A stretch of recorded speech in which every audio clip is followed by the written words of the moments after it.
Tous les parents devraient absolument écouter cette histoire incroyable. Avez-vous déjà fait tellement confiance à quelqu'un que votre esprit vous disait « non », mais que votre cœur murmurait « ça ira peut-être ». Voici l'histoire vraie d'une jeune fille qui a vécu exactement ce moment. Ce qui s'est passé ensuite restera gravé dans votre mémoire. Restez jusqu'au bout pour découvrir toute l'histoire. Avant de commencer, si vous pensez que chaque enfant mérite d'être en sécurité, d'être compris et d'avoir le droit de s'exprimer, cliquez sur « j'aime », abonnez-vous à la chaîne et activez la cloche. Cela nous aide à toucher plus de parents et à protéger plus d'enfants grâce à des histoires comme celle-ci. Maintenant, laissez-moi vous parler de Lina. Lina avait 12 ans. Elle était vive, curieuse et pleine de rêves. Elle pouvait passer des heures à lire des romans policiers ou à dessiner de petits animaux dans ses cahiers. Ses professeurs l'adoraient et son sourire pouvait illuminer une pièce. Mais quand la dernière cloche de l'école sonna et que Lina passa la porte de la maison, c'était le silence qui l'attendait. Son père travaillait de longues heures dans la finance, et sa mère, infirmière de nuit, partait souvent avant même que Lina ne se réveille. Soir après soir, elle s'asseyait seule à la table de la cuisine, terminait ses devoirs, réchauffait les restes et se demandait quand elle aurait enfin une vraie conversation. Un soir, en aidant sa mère à ranger ses affaires, Lina murmura doucement « Maman, je n'aime pas être seule tous les jours. J'ai l'impression que les murs font plus de bruit que moi. » Sa mère s'arrêta un instant, une lueur de tristesse dans les yeux. « Je sais, ma chérie, » dit-elle en replaçant une mèche de cheveux derrière l'oreille de Lina. « On fait de notre mieux, mais je te promets qu'on trouvera une solution. » Et cette promesse changea tout. Le week-end suivant, sa mère arriva avec une idée qui semblait parfaite. « Devine quoi ?» lança-t-elle en buvant un chocolat chaud dans le salon. « Ton oncle, Ezra, va bientôt s'installer plus près de la ville. Il a accepté de venir passer les après-midi avec toi, jusqu'à ce que ton père ou moi rentrions. C'est super, non ?» Les yeux de Lina s'illuminèrent. Elle adorait son oncle Ezra, le grand frère de sa mère, qu'elle voyait souvent lors des réunions de famille. Ezra avait un rire qui résonnait dans toute la maison. Il n'oubliait jamais l'anniversaire de Lina et savait raconter les histoires les plus passionnantes de ses voyages de photographe. C'était l'oncle cool, celui dont tous les enfants rêvaient de parler à l'école. Ce lundi-là, il arriva avec un sac rempli de jeux de société et 2 énormes cookies aux pépites de chocolat. Lina rayonnait de joie. Peu à peu, sa vie sembla moins solitaire. Les après-midi se remplissaient de rire et de complicité. Ezra l'aidait à faire ses devoirs, partageait des anecdotes amusantes et lui apprenait même à utiliser un appareil photo. Avec lui, Lina se sentait spéciale, reconnue, aimée comme elle ne l'avait pas été depuis longtemps. « Lina, tu deviendras quelqu'un de fort un jour », dit-il avec un sourire fier, en lui tendant une photo d'elle avec un tournesol derrière l'oreille. « Tu as une vraie étincelle. » Pendant un temps, elle crut que tout s'arrangeait enfin. La maison n'était plus aussi silencieuse. Elle avait même hâte de rentrer. Mais parfois, le confort peut cacher le danger. Au début, rien ne paraissait étrange. Puis, petit à petit, l'ambiance changea. Tout commença par des détails.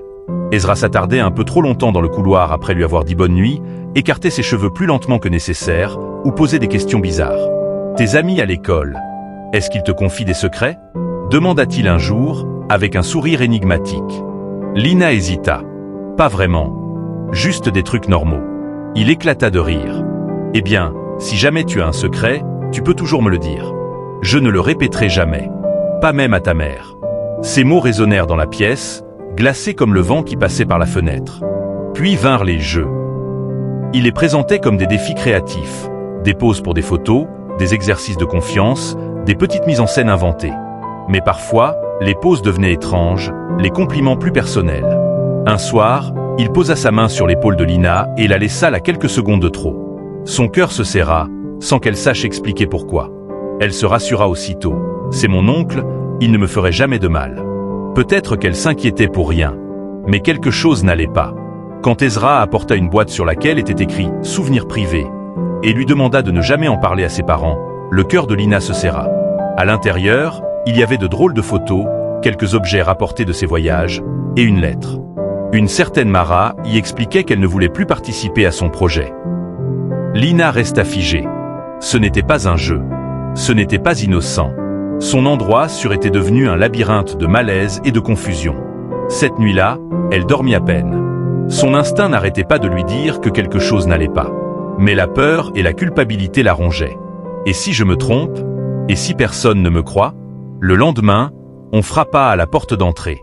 C'était son enseignante, Madame Avery, venue lui rapporter une autorisation signée qu'elle avait oubliée.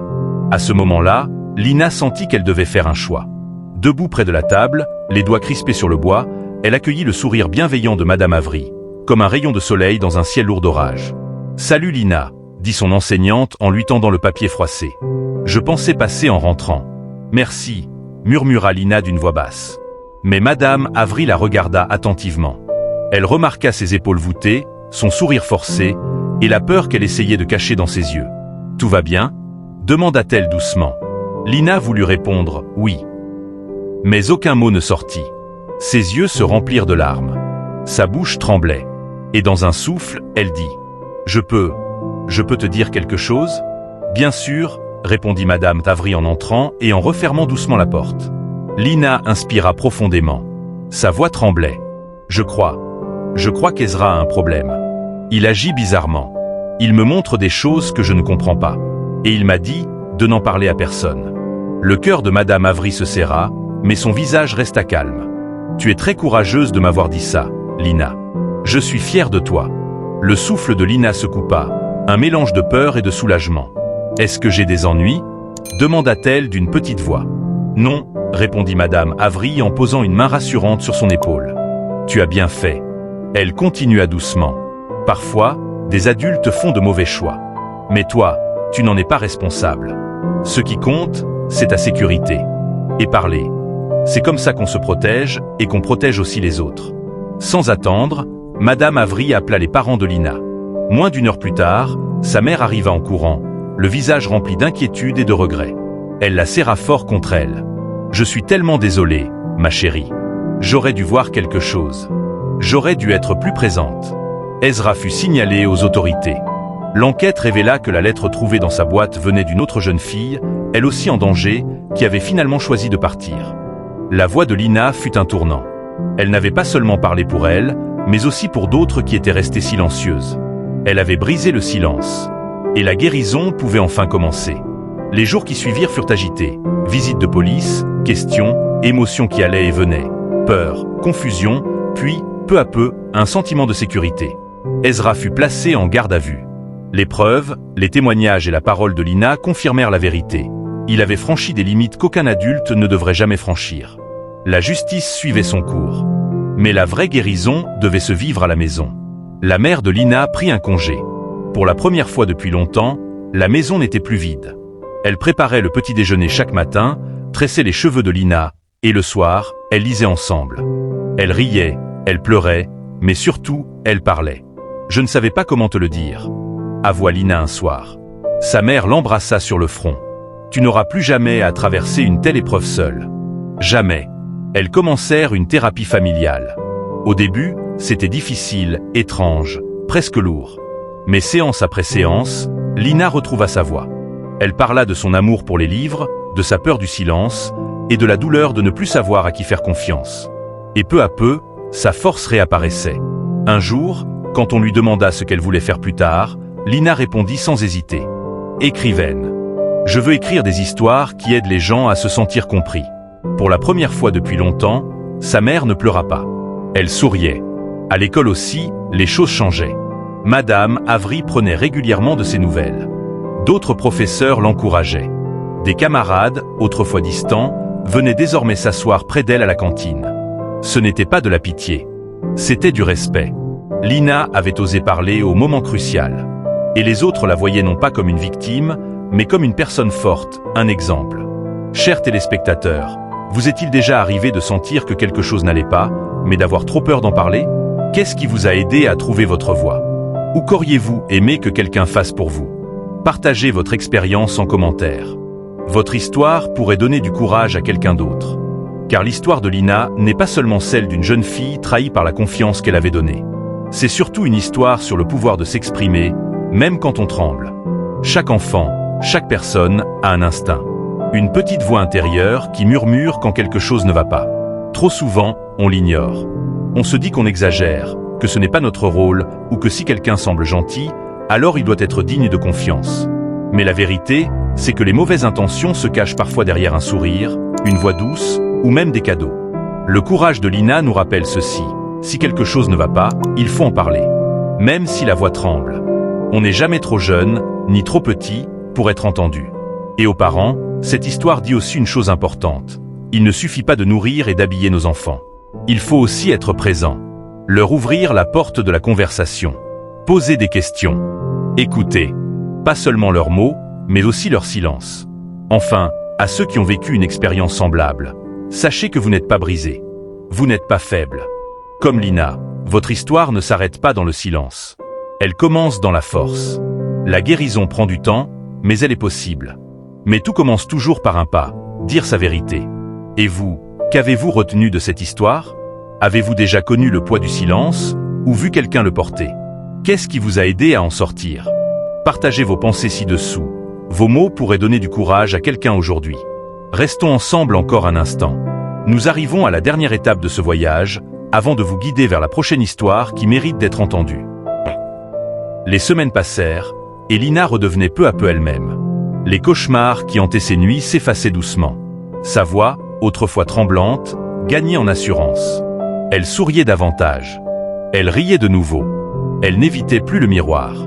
Elle n'était plus seulement la fille blessée. Elle devenait la fille résiliente. La fille qui refusait de se taire. Un matin ensoleillé à l'école, Lina s'approcha de son enseignante, Madame Carter. Elle tenait un petit mot serré dans sa main, ses yeux à la fois craintifs et décidés. « Madame Carter, dit-elle doucement, je voulais vous remercier de m'avoir cru. » Madame Carter lui adressa un sourire tendre et s'accroupit à sa hauteur. « Tu as été très courageuse, ma chérie. Tu as parlé, tu t'es protégée. Et tu sais, beaucoup d'adultes n'y arrivent même pas. » Les yeux de Lina s'embuèrent. « J'avais peur, mais je ne voulais pas rester effrayée. »« Tu n'as plus à l'être, » répondit son enseignante en la serrant dans ses bras. « Tu es en sécurité maintenant. Et tu n'es pas seule. » Ce jour-là, Lina marcha un peu plus droite. Son silence était devenu une voix. Sa peur s'était transformée en force. Et son histoire, qu'elle aurait voulu ne jamais vivre, devenait maintenant un phare pour d'autres. Parce que parfois, le courage d'un seul enfant peut en protéger des centaines.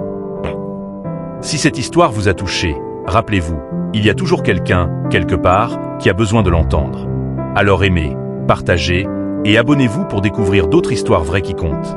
Et si vous êtes prêt à plonger dans un nouveau récit puissant qui pourrait bien changer votre façon de voir le monde, ne manquez pas la prochaine vidéo ici, sur notre chaîne.